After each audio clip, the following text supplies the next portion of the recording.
What's good? What's up, man? Am I on or what? Yeah, on. We are on right now. What's Dope, up, dope, dope. Votan? Yeah. What's up, bro? Just chilling, just chilling. Another beautiful day to be indigenous, you know? Hell yeah. Yeah, man. So, while I'm doing these Instagram lives, first of all, thank you for accepting, I've been hitting up a lot of people. A lot of people are busy doing their thing. And, luckily I caught you, and you made some time. So that means a lot to me. And as of right now, I'm trying to capture the vibes of, inspiration. We all go through hardships as creators, as indigenous people, indigenous artists, who have something to say, who have something to show. And they might be creating first steps, for that vision to come to be. They might be doing it for a long time, but now because of this pandemic, they have new obstacles they have never, been through. Um, so this is like what I want to talk about, as well as decolonization, indigenizing, but as well, I'd like to take this time for introduction to introduce Votan and his work on insurgents. You've been doing this from coast to coast, north to south, and you've been doing it for a long time. So I'd like to get a brief introduction. Tell us who you are and where you're from. Cool, man. Hello, everybody. My name's Votan. I am a founding member of the Insurgents collective slash brand. Well, basically, I was born and raised in Los Angeles. I'm of Maya and Nahua ancestry.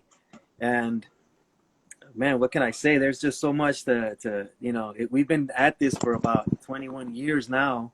It evolved from us being part of a graffiti crew called FTS, Fuck the System, back in the Mm-hmm. day. So we had our links to the graffiti movement when it began in Los Angeles.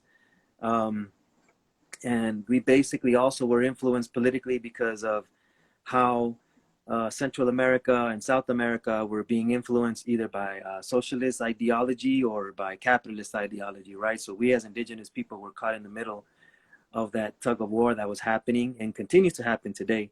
So the closest thing that we had that was relevant to indigenous ways was somewhat, a social way of thinking, socialism, but we evolved from that because in 1994 there was an uprising, the Zapatista Uprising, which was Maya communities that came together during NAFTA, which was the North American Free Trade Agreement, where the United States, Canada, and Mexico teamed up to basically provide a safe way for products to travel throughout the three countries, but yet at no benefit to the people, to the indigenous people especially.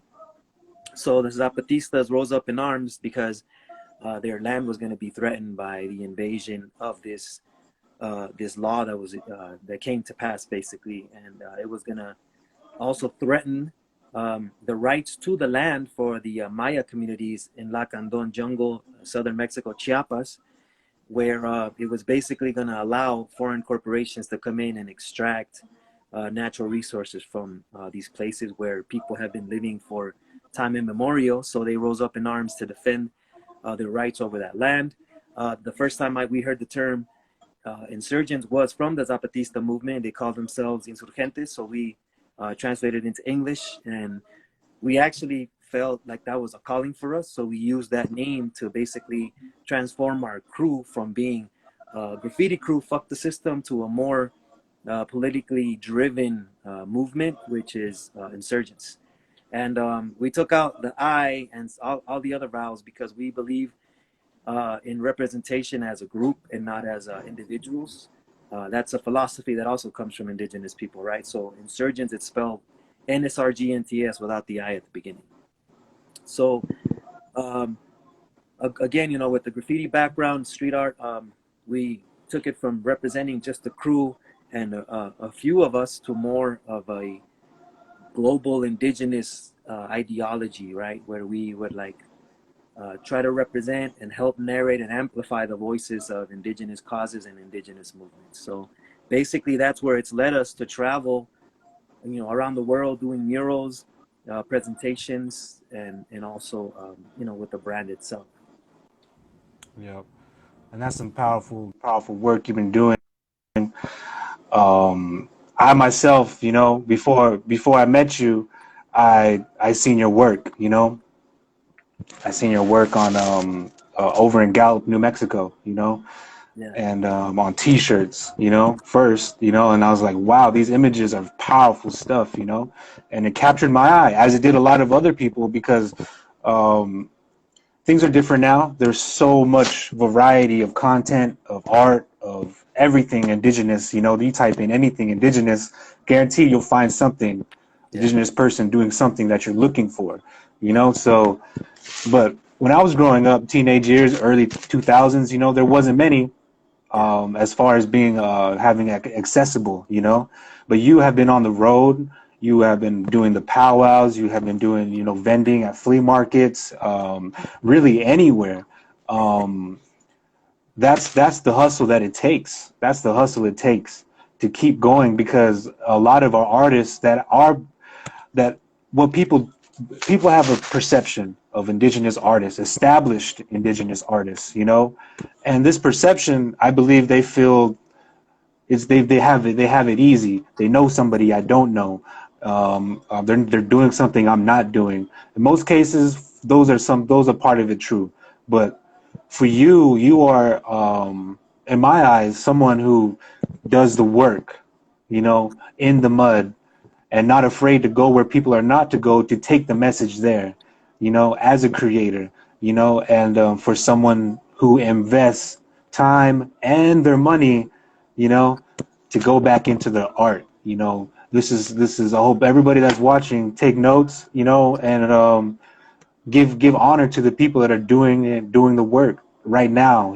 These are our future ancestors, and here they are speaking to us. And Votan has been doing so much work, not only in the arts, but in the activism, and how the transformation of your art, yeah, yeah, the yeah, transformation from you said it to me in a message, but I think it goes beyond street signs to billboards. I think it goes from like t-shirts, the graffiti, to billboards.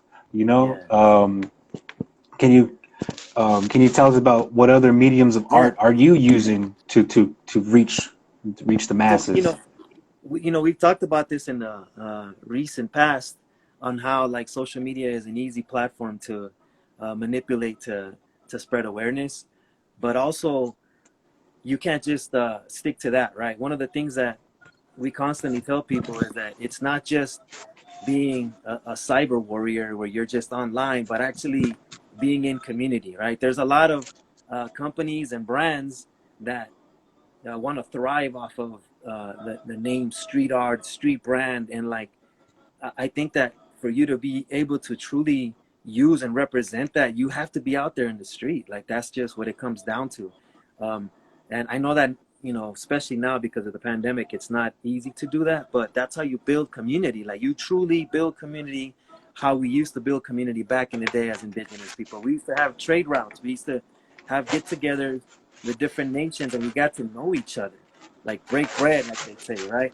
You know what I mean? So it's one thing to have an online presence, but it's a whole other ball game when you have community presence, and when the community knows you, supports you, and give you the blessings to continue in the work that you do, representing it in a Mm. positive manner. So, with the whole Oak Flat movement, which you're very familiar with, we've been in contact with Wensler for quite a few years. One of our members had been at Oak Flat for 6 years. You know what I mean? So that's how we stay connected. We're at Standing Rock. We're gonna have a trip to Line 3, but also like it's not just the activism of it, but our art becomes the activism, right? Like we were hired by Winona LaDuke from Honor the Earth to do the Water Protector Missing and Murdered Indigenous Women's mural in Duluth, Minnesota. And it was beautiful, the concept of what Winona's vision was, where she said, I don't want water protectors to be getting shot at with rubber bullets and water cannons. Like we could do a mural of one without the cops being able to hurt that individual, and that's what the mural represents, right? It represents both aspects of the whole pipeline industry, right? Which is the victims that come from that, which is usually indigenous people, but also the heroes that come out of that, which is the water protectors, right?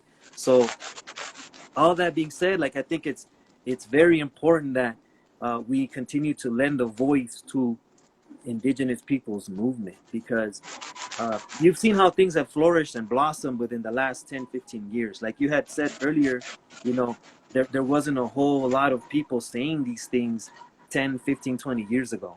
But we're here and we're still doing it. And I think that most importantly, it takes commitment. You know what I mean? Like we've dedicated our lives, like truly our lives to doing this. Like we constantly want to think outside the box and you know, basically face and embrace challenges when they occur.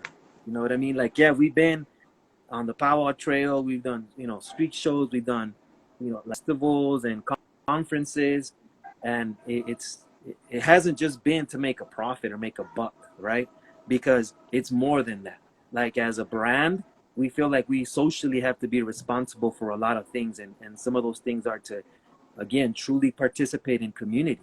And a lot of the brands out there, like we encourage them, you know, to do the same, to become involved in community. Like if you're gonna represent like Stop Line 3, like truly represent Stop Line 3, like really become educated about them, support them, but also go out there and like bond with the people.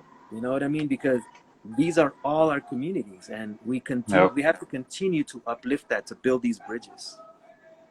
Yeah, I like how you say that because that's a big part of our decolonizing ourselves as far as networking, as far as building relationships. We do these things as far as art and not for ourselves, you know, for the most part, for our brand. We do this to build relationships, to continue our life ways as oral histories, you know, of each other, of our past, and to keep the discussions of what are we going to do about our future, you know. So as artists, this is a perfect question for you. It's always been in my mind, you know, as being indigenized, is protocol for indigenous artists working without their territories. How do you feel, or has any lessons? I know I've been called out, you know, by elders too, about why are you here? Why are you really here? Did your elders send you? You know, I get these talks, I get pulled aside, and people be like, why are you really here? You're talking about all this stuff, but who Yeah, sent you and yeah. why, you know? So can It's you talk happened. about that? It's happened to me a couple of times. You know, it's interesting because like when we first started in the year 2000, actually, to go to Indian country and have exchange of stories and you know, oral tradition, and it basically like all these doors were open, and it was amazing. But also with the whole cancel culture that we also sometimes engage in, you know what I mean? Uh, People started feeling uncomfortable at the fact that I, as a Maya person, don't have a tribal ID. So they're like, oh, you're not really native. Like, why are you speaking for the native community? And we have to take it to that level of decolonization. Okay, do you want to decolonize, or do you want to continue to uphold these ideologies that are not our own, right? Because Mhm. obviously there was no borders. There, you know, that's part of colonialism. Yeah. At the beginning of you know, colonialism and its history in 1492. Prior, before that, when they were conquering each other in Europe, uh, the first borders that came up here, like there was no borders, obviously, but they enforced them, and we started to embrace that mentality, right? So if you go back and you look at um, some of the trade routes that existed throughout the entire continent, there's so many things that connect us, right? Like look at the Southwest, for example. Like a lot of the Pueblo people have feathers that come, or use feathers in their dances, that come from Central America, that come from the jungle. There is no jungles here. There's no macaws here, but yet those feathers made it up here. There's turquoise Mhm. that's used in Central America. Turquoise is not found in Central America. It's found in, you know, the Southwest. So obviously there was these trade routes, but also we take it even further back. And let me give you an example of that. Like probably about 15 years ago, we dropped a shirt, a design with the Wu-Tang logo, but instead of saying Wu-Tang, we wrote Wakan, right?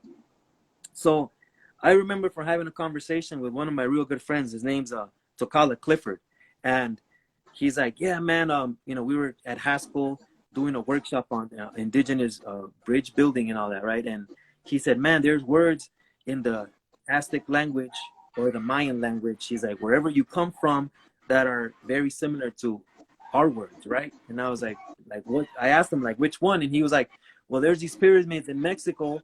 He's like that are called Teotihuacan, right? And I was like, oh yeah, yeah. I was like, yeah, I've been there. And he's like, yeah. So he said that translates to a breakdown in the Lakota language. And I was like, how is that so? He's like T or T-O-T or Tioshpaye, which is like the people, the family, the extended family. He's like, that's a Lakota word. But you guys have T-O-T in the word Teotihuacan, right? And then Wakan is holy or sacred. So he's like, Teotihuacan roughly translate to the people of the sacred teepee or the sacred people in the teepee, right? So and that what it translates to that pretty much the same in Nahuatl. It roughly says like where the people become gods in Nahuatl, Teotihuacan, right? But then in the Mayan language, which also is my heritage, like the word Wakan, when we refer to the tree in heaven, which is the Milky Way, we call it Wakan Chan, right? The heavenly tree, right? And Chan Wakan is also the tree for sun dancing in the Lakota language, right? So then I ended up going to Ecuador to do a mural in the Amazon, and there was a group of native folks. They're called the Shuar. You should look them up. Shuar. They were one of the unconquered tribes of the Amazon, and one of the leaders of that community went down to the town, got on Facebook because I had spoken to him about what we do, and he saw the Wakan shirt, and he's like, man, he goes, I saw that Wakan shirt. He goes, that's a word in our language. And I was like, what? He's like, yeah, yeah. He's like, it means like blessed or sacred. I was Whoa. like, man, this is crazy. Like, Yeah. what? And he's like, yeah. He goes, that I felt like that word was representing how we see ourselves as a sacred people, right? So I was like, damn, bro. I was like, I didn't know that you guys also use that word. And then there's also, I believe, either the Quechua nation as well, and they have objects that are considered sacred, and they call them wakas without the N, right? So it basically made me realize, man, like the connection is so ancient that the words basically tell that story. And you're never going to know that until you travel.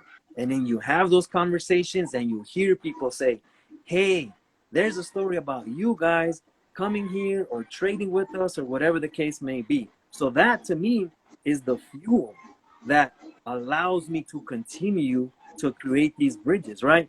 You know, the whole border issue has recently been a hot topic, you know, during the Trump administration. And Yep. I tell people, like, you build walls, we build bridges, bro. You want to build a wall, we'll build a bridge over that shit. Like, that's what it comes down to, you know what I mean? So whether it's a spiritual bridge or a physical bridge, like, honestly, we believe in building bridges. Yeah, and that's so true. As a lot of my travels, you know, and my big questions about culture and intertribal unity, you know, this is especially in the Southwest where there's so many tribes around each other, and you know, one stuck in my mind was they all talk about the twin warriors, you know, in their stories, and they have twin warriors identified within the landscapes they live on. You know, these are them right here, and this is where they touch down, you know, and a lot of them, you know, and I asked my medicine man that, you know, and he's like, well, there's a point in time we were all one people. We were all one, the tribes. We didn't consider ourselves like how we are. You're Apache, you're Navajo, you're Hopi, you're this, you're that, you're Ute, you know, you're this, you know, and there's like a separate, and there's feel like even in your identity, in today's natives, there was, you know, you're not my blood, you know, or something of that. But back before, you know, traveling has realized we have always been mixed blood. We have always been intertribal, connected through marriage, through blood, you know. So there is no full-blooded natives, you know, whatever that means to these people nowadays, to our people nowadays. But from the elders who I've spoken to, you know, who have passed on, you know, they have told me we have always been one people here. We have always understood that.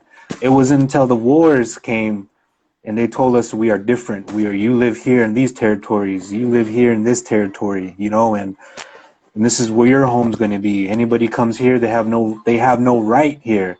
This Yeah. is your right to live here. So they impose these battles, you know, and to fight against each other, you know, and wrote it in history that we are all enemies, you know, and so through my studies, and my questions to, you know, the people of Oak Flat, you know, the medicine people there, you know, the Gons, you know, where they come from. You know, go to the pueblos, you know, Cachinas. Where did they come from? You go to my people, the Yebiches. Where did they come from? And did we all dance together? Mhm. Was there a time we all danced together?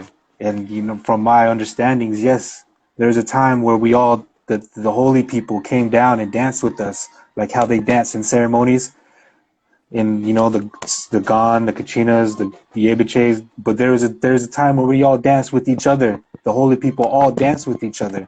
Those ceremonies, you know, we need to talk about these things and how intertribal unity looked back then.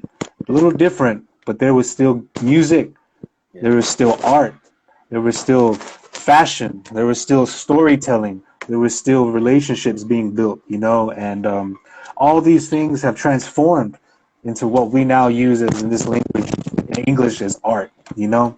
Yeah.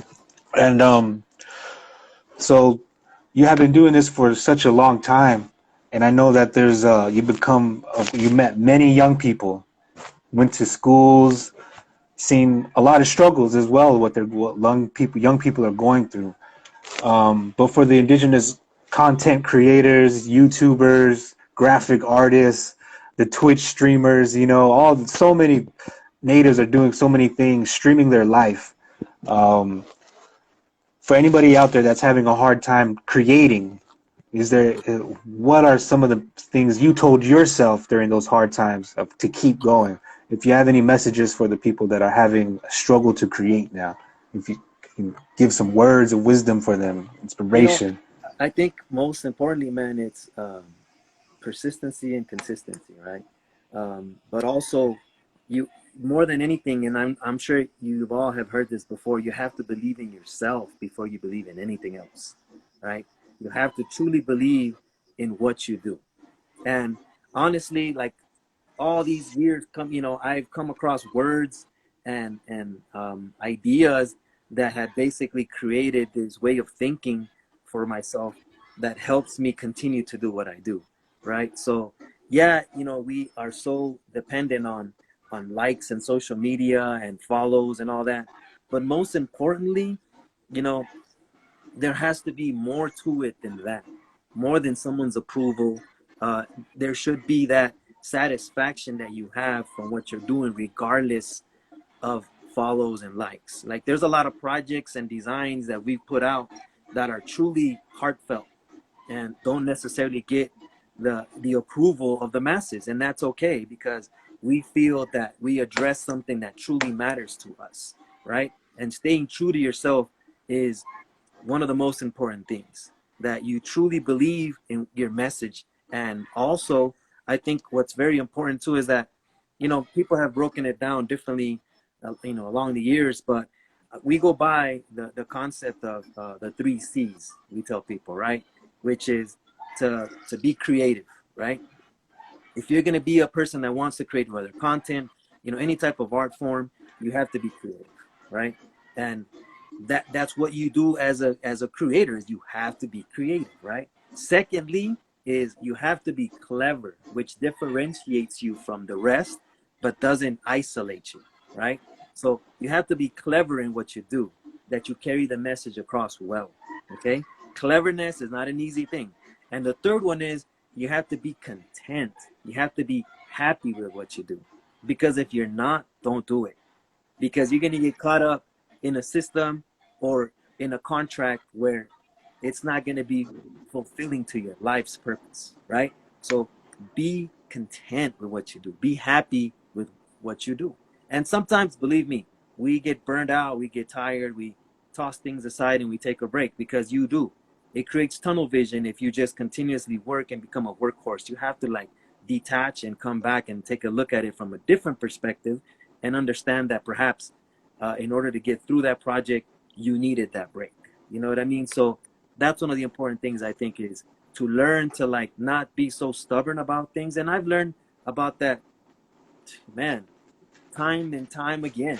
You know what I mean? Where we become contrarians to everything, and sometimes that's not necessary. Sometimes the collective work is more important, right? So even with my partner, you know, Leah, like she brings in a lot of different ideas from a woman's perspective, and me as a man, I've challenged that multiple times because yeah, we've been raised in a, you know, male chauvinist society, and we've had to like let our own guard down because that's part of the transition as men, that we have to change. We have to become more sensitive and sensible to like so many things that are happening, and even with our identities, like all that change that's coming about, like we have to be open to accept that. If we truly follow the indigenous way, like we have to be open to transformation and change, and that's what's happening right now. That's well said.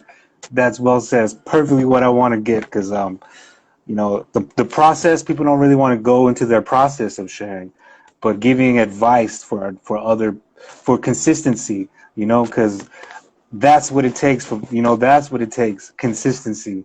Keep creating, keep creating. It's like an artist and his sketchbook, you know, he's just sketching, scribbles. It might not look nice, but he might, that ideas stick with him, and you go to a canvas and that's on, you know. So it's like you got to keep on taking notes, you know.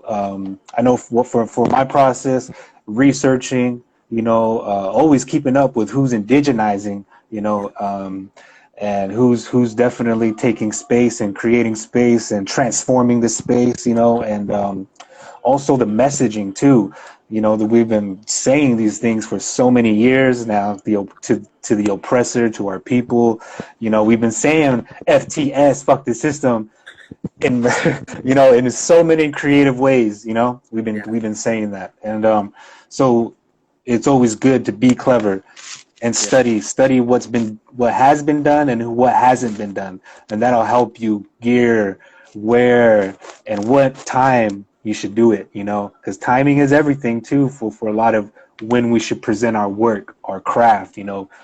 You For all the artists, you know, take some time, a little bit of patience won't hurt, you know. yeah. So prepare your work, make it look good, everything's nice and detailed and sharp on your edges, you know, and rounded on your corner, or, you know, your circles, everything's complete.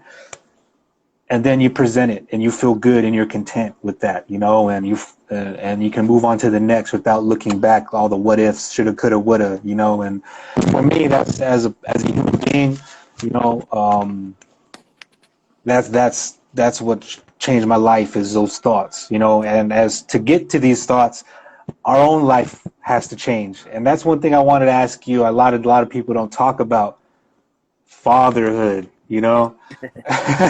And so for all the for that topic, bro, how did, because I seen you're indigenizing, decolonizing the Disney, you Yeah. know, characters, alphabet, lettering, messaging, flipping their messages, you know, to incorporate coming back to the land. Um, did that happen? That realization happen because of you have a child in the house and they're watching Disney all the time, or how did Well, fatherhood come into that I too? mean, come on, like one of the most important things, like we were children ourselves, right? You know what Yeah, I mean? And as a child, I remember, you know, yeah, watching Disney movies, watching, you know, what do you call it? Cartoon Network to a degree. I was a little too old maybe for Cartoon Network, but Hanna Barbera, you know, going way back, right? yeah, So just remember the absence of ourselves, or of any character that represented us as indigenous people, right? So I just believe that we could create some of these characters or tweak these characters to narrate our stories. And of course, with the, you know, with becoming a father, I'm a father of four boys. So it was creating content for them. Like I was watching what they were watching, and I was like, how come there's no native characters? Whether it was Sesame Street, whether it was Crash and Bernstein, I remember they used to watch, or The Simpsons, or even like Roblox now. You know what I mean? It's like, where are we in all these stories? Like, do we not exist? Like, We are the original peoples of this continent where all this has flourished. Hollywood, the music industry, hip hop music, all these things have flourished here on our homeland, but yet we have no voice. So how do we create a voice, right? And that's a perfect example, but also a perfect endeavor to follow and pursue is how do we amplify our voices, our stories, and who we are? And that's where you become clever. If everybody's looking at this character named Bart Simpson, how do we indigenize Bart Simpson? How do we get Bart Simpson to address the work that we do? How do we get Hiawatha to fight against the black snake? Hiawatha is an Ojibwe word, and he's a character that represents that region. Then how do we flip that story? How do we get Lilo from Lilo and Stitch to talk about Mauna Kea?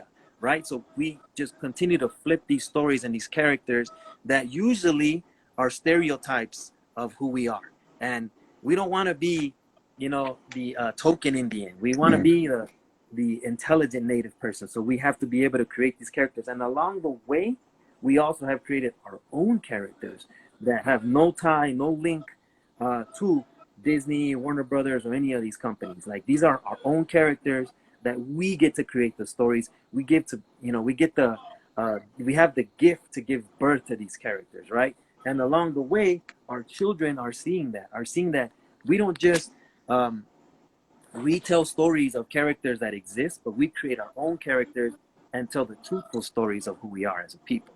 So yes, definitely having kids has been one of the most amazing experiences as a person, as a being, and being able to provide an identity for them in the cartoon world, in the graphic world, I think is vital. It's vital because they get to see that, when I wear it, when they wear it, and they also understand the narrative that's going to come with it, right? When they start going to school, the conversations, the questions start to occur. Teachers call us in sometimes. They'd be like, can you talk to our students in the class about your heritage? Because we've seen that your son, wears these T-shirts and they're amazing, but the rest of the kids in the class don't really have a connection to their ancestry. So maybe as an indigenous person, you can come in and help them understand. And I'm like, I'd love to do that. You know what I mean? Because it also makes our sons feel like, yo, your dad's going to stand up for you and we're going to talk about this. You know what I mean? Like you don't have to basically represent what popular mainstream America wants you to represent. You could also change it. You know what I mean? So I think that's vital. It's vital to teach our seeds and incorporate the seeds. Like even when we go to protests or marches or movements and support movements, we want it to be family friendly because we have kids now. You know what I mean? We want our kids to be safe. We want to go, and fight the black snake. But is it safe for our children to be there? We can make space for that to occur, for families to come and perhaps not get involved in the action and get arrested, but yet the kids to witness and experience what's happening because they're the next people to change the world. So we have to prepare them. You know what I mean? Not put fear into them, but prepare them for what's coming. Hmm. That's so true. And that's one thing I love about your work. And I get to see it all around. The kids at the flea markets, kids at the powwows, everywhere, the conference rooms, it's good for something. We have something for them and they have something to look at that represents them in a good way, and has them thinking like, wow, like, are people really, really doing this stuff, And I can do it too. Yeah. And that's the beautiful part about art, I as a parent myself, I look at the school boards, and there's no culture conversations, Yeah. even with the school districts who have indigenous students in them. The money that's for those indigenous students usually goes towards science and technology, not really towards the arts, for the school and the class and for their arts. And because a lot of our kids are in these schools because of COVID, they're not really in them where guess where you're at. But the importance of art, I had a recent interview with the indigenous educator of the arts that does middle school, and like everywhere else, they don't see the importance of indigenous art, indigenous art history, indigenous representation, and the stereotypes around that is an art, Yeah.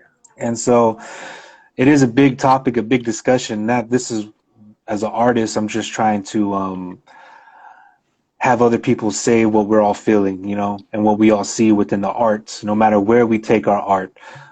Within the museums, need to decolonize that stuff, because they have our stolen history, yet we have current modern art, that's in the museums. Then that's what we want to see. We don't want to see our people's headdresses from the 1800s in the museum locked up, and but so there's many things about art that needs to be decolonized. And as for you, first time I met you was in LA with Natani, and we you we met. You took us that one day. You took us to have dinner or breakfast, and we talked, and you're giving us a lot of advice and about LA, native history, the art scenes, and so that really meant a lot to me, and I'm sure it did to Natani and our other brother Sheldon, and he took us to Indian Alley, you know, and that was amazing work to see there, the Indian Alley,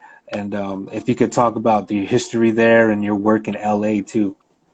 So like in Indian Alley, man, we were doing these walks with this museum. We used to own a shop in Echo Park called Now Yolene, and this museum hit us up, the folk art museum.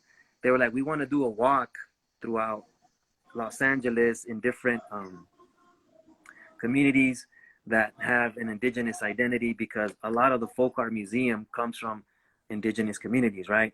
So this lady came by, and she wanted to set that up, and then she would spend time just like trying to brainstorm on this, and we just started talking, and I told her like, man, you should do like a breakdown of the history of Los Angeles, like the original story of Los Angeles, like something that nobody really um, knows within the circle of people that your museum runs with, right?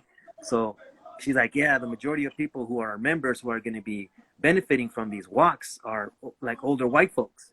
I'm like, man, that's perfect. Bring them. I'll school them. Like, I don't care. You know what I mean? So she's like, will you? And I'm like, hell yeah. Like, let's do it. So she's like, okay, we'll set this up. We'll get about 30 people to come through, and like, we'll, give me a map of where do you want to stop and where do you want to go.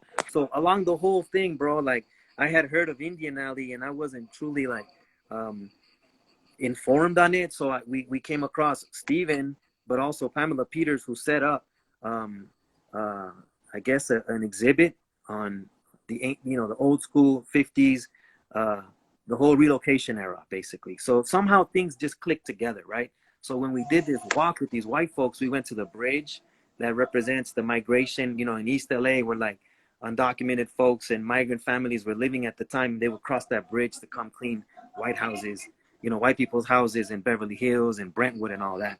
So that was part of the beginning of that. But also the LA River connects it to the Tongva people that were living along that river, who were completely wiped out, and not completely, as to where like their history is no longer here, or they're no longer here because they are, but it wiped out their traditional way because LA was created and the LA River became more of a sewage water. You know what I mean? So we talked about that. Then we moved to like Olvera Street, where it was like the beginning of Los Angeles, and the indigenous people, the Tongva people that lived in that close vicinity.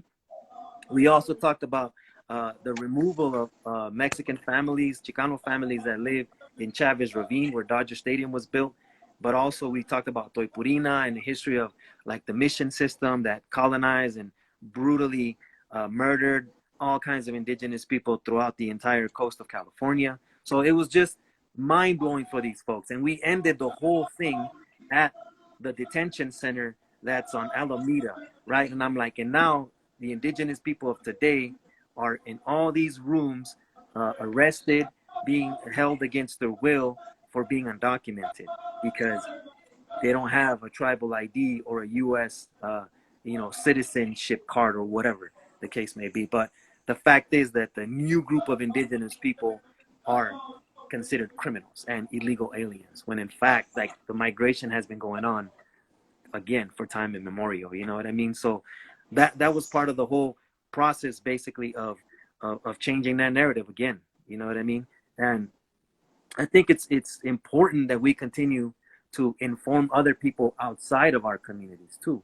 Like, not just continue to preach to the choir, but take up the challenge of like having a conversation, and it doesn't have to be an aggressive conversation. It could be an educational conversation where like you get to understand why that person has that mentality and that behavior, and why you have your own, right?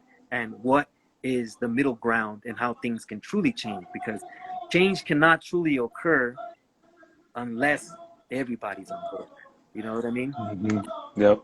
And like, Exactly, man. you know, a lot of our work, bro, is like, it was very angry and militant, because we go through that phase. We go through the phase where you start to find out, like, damn, this is what they did to us.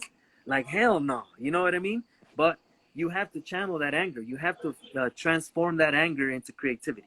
And how can you get the message across without necessarily putting people off to where they feel isolated, attacked, or intimidated by your work, right? Like, we have a ton of designs where white folks come up and they ask us, is it okay for me as a white person to wear this shirt? You're on Indian land, you're on native land, whatever. Like, can a white person wear this, right? And I tell them, man, I say, think of it like this. I say, when all these colonizers came from Europe, don't you think that amongst all these colonizers that came, there was quite a few that were against how their relatives were treating the native people here? Don't you think there was a handful that were like, yo, this is not cool. Why are we doing this to these folks? Like, they're helping us, right? So how do you know that you don't descend from that type of person, where that genetic memory followed through all the way to you, where you were in favor of indigenous people and their rights? So for you to wear this shirt is very significant, because you're going to take this conversation to your circle, and your circle needs to learn and understand how we can collectively change the past. Yep. That's so true, bro. And that's where these murals, these big 20, 30-foot murals, bro, it makes people think in the city, you know. We don't have to, and it gets tiresome. I'm pretty sure for you, you know, you got a lot of knowledge, a lot of experience. People asking you, what's this? What's that? Oh, can I? What about this? I'm white, you know, I'm black. I want to wear it, but can I? You know, you have to keep repeating yourself, or keep repeating the message, you know. It gets tiresome, you know, and I'm glad that you have these murals all over the city, all over the world, speaking for us. You know, the ones that are unspoken, they can't speak for, you know, but these murals, the art, it can. It's a lasting impression within these cities.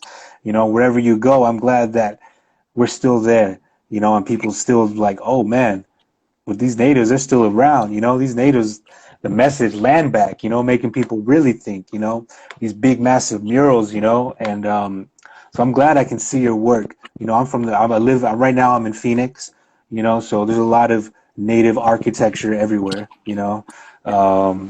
Some of it I agree with, some of it I don't, but you know, this is just how the city wants to represent native culture, you know. But we're all different, and that's the thing about the colonizers looking at our art. We're not making it for you, you know, that's one thing. We're making it for us, our healing, for each other, you know, and we're not directing it. Well, so I guess some of it is for the colonizers' ears, but the FTS, that's from my heart, bro. You know, that's something that all native people feel. You talk about this when we awaken, we hear the truth. We want to hear the truth. We know we've been lied to. There's part of us that, when our younger selves, you know, when we're talking about 15 to like the early 20s, of that anger, that frustration, we feel this fire. We want it to never go away, because we know that we're in this system for life, you know. So when we awake, you know, we've been in this amnesia. Our parents have been in this amnesia. You know, we forgot, we're lost, we don't know. And then when a generation finally says, I want to know, and I'm going to know, and they go find out, you know, and then they get angry. We all go through that as in displaced people, as oppressed people, as ones that have no culture. No one taught us anything. We don't come from no cultural background, you know. I'm not on my reservation. I don't have my uncles, aunties around telling me who this is, what it is, and who we are, you know. So it's like there's so many people out there just like that, you know. And so these images that are on the wall, they mean much more than the political statements. You know, this is that the fu to America, you know, that fu to Canada, to all oppressors out there. It comes from a passion, a love, a deep desire of wanting to be peace, to be at peace, to Yeah. be that feeling of what freedom truly is for myself, without judgments, without borders in front of me, around me, telling me you can be free, but around these borders. You can be free, but you can only look this certain way. You can say whatever you want, but you still can't say this, you know? And so I know art, trauma, you know, we have all been through this as indigenous people, as displaced people, as oppressed people, you know. And so I'm glad that we have this talk and this discussion, you know. And for anybody out there that don't have what you got, you know, the culture, the history, the resources, you know, as simple as what you just said, go out and get creating, go out and get it. You know, there is nothing stopping you. And for the people that, you know, that have no culture, no background of identity, you know, no one is going to teach you. That's for me as the net person who has a res, who has a family. Still, my elders weren't teaching me the language. You know, they weren't teaching me the importance of the language. It was like a fish in the water, you know, until I got out. Then I realized how important it is. Home really means to me because I'm not there anymore. So when I am home, it's very important to take in and embrace all what is there, the good and the bad. Because as an artist, there's another story to tell. You know, there is another story to tell. There's so many struggles happening nationwide.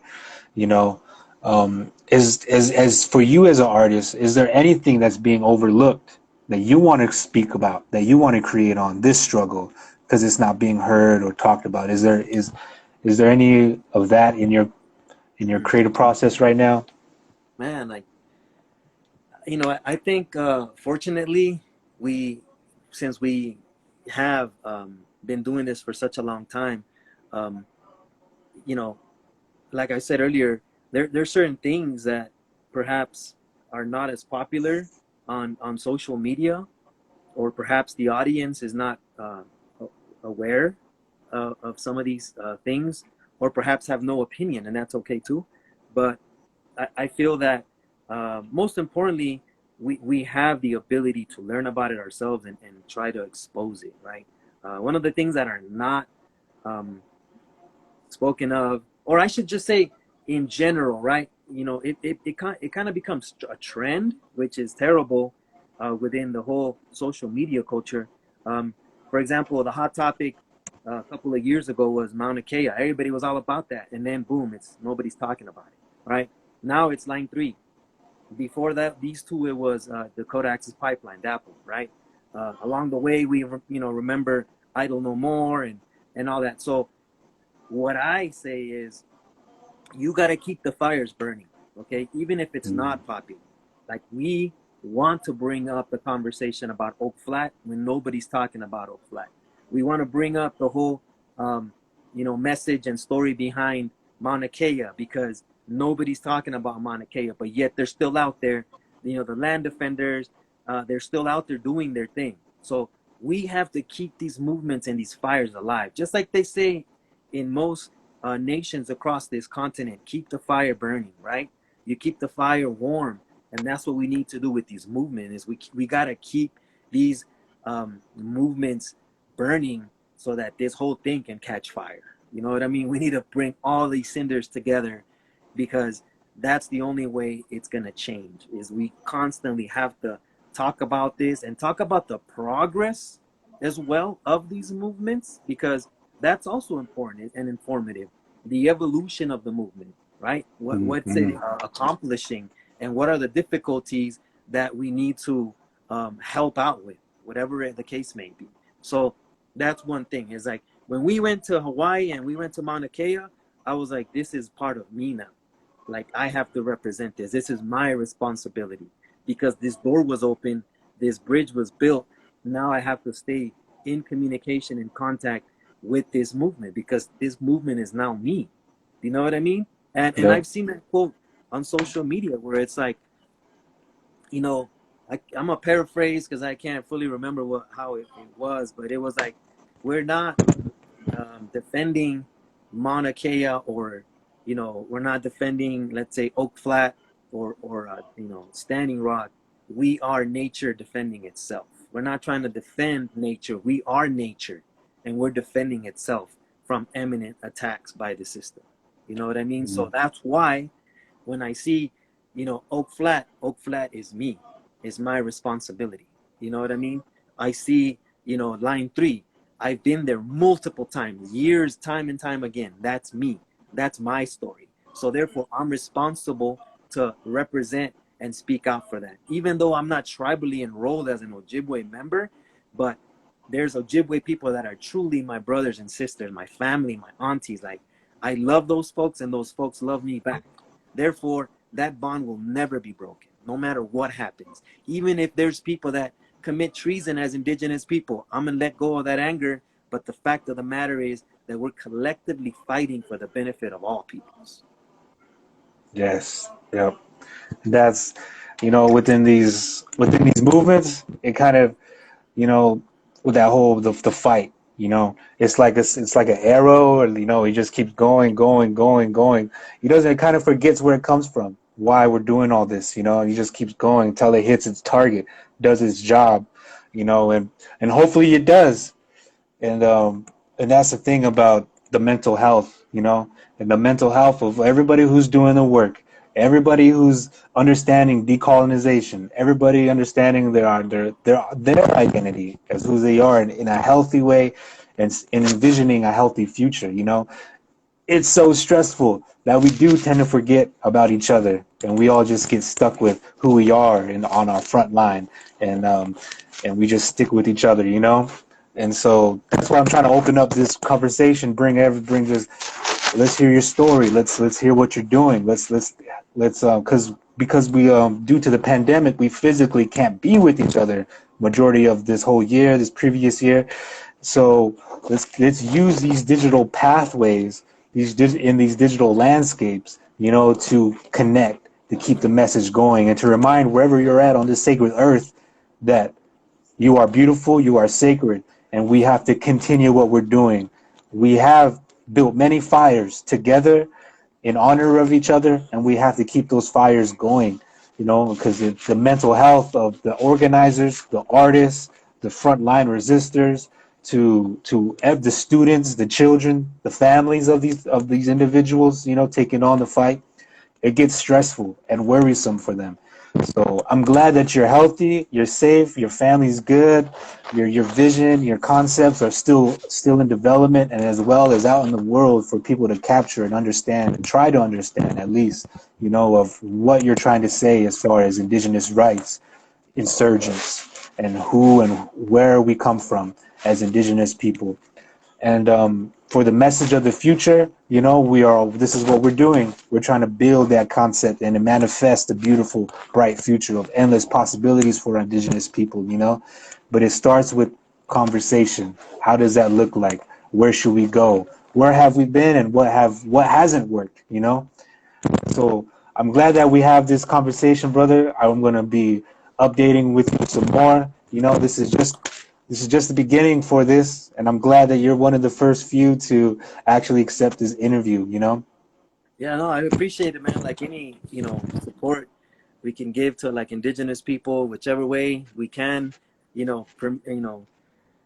creator permitting the time and opportunity, we're about it. You know what I mean? And Mhm. I'd like to tell folks too, like, that, your mind is a very powerful tool that we've been gifted. And, you know, a lot of people feel like there is no resources, or no perhaps path to accomplishing certain things.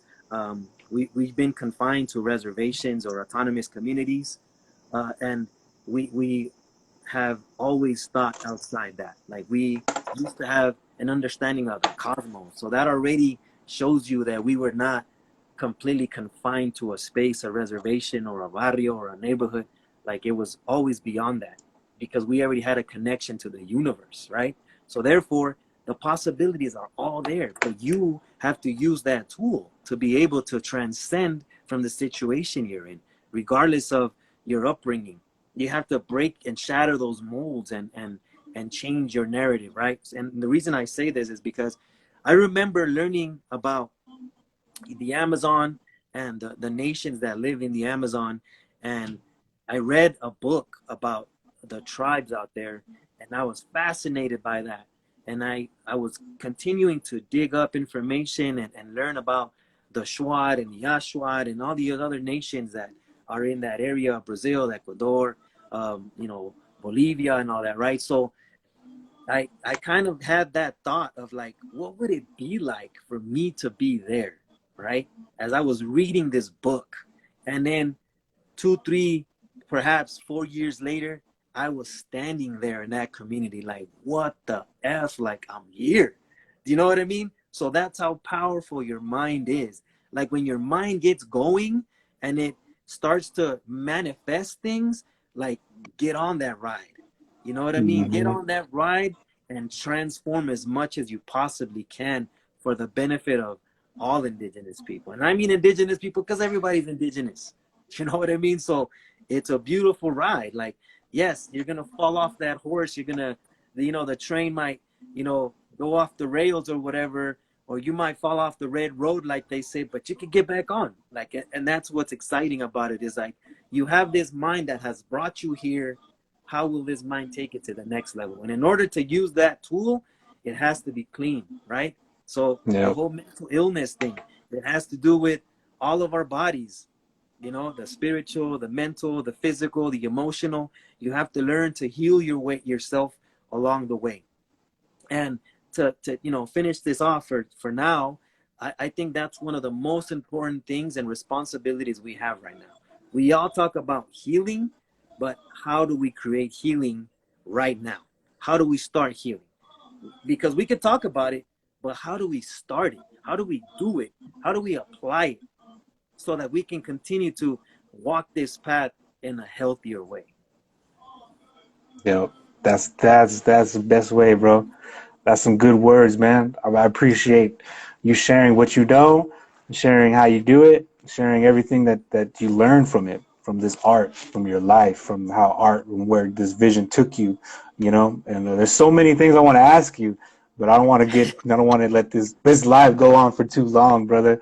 But I thank you for for everything, bro. For always when I go to LA, you're always there to invite us, take care of us, wherever I see you, you're always there just to say, hey, what's up, and how you been. And for that, brother, I think, that's a lot, man. And during this pandemic, I'm glad that you're safe, your family's safe, and you're still creating and giving us what we need, that message that we will continue on, and I hope you have a beautiful day, you and the family, and we'll talk to you next time, brother. Yeah, thank you, man. I appreciate what you do as well, bro, with your music and even with this platform that you're using. And I truly also appreciate everybody that was on here sitting, listening to us, because the message can't transcend without the audience. You know what I mean?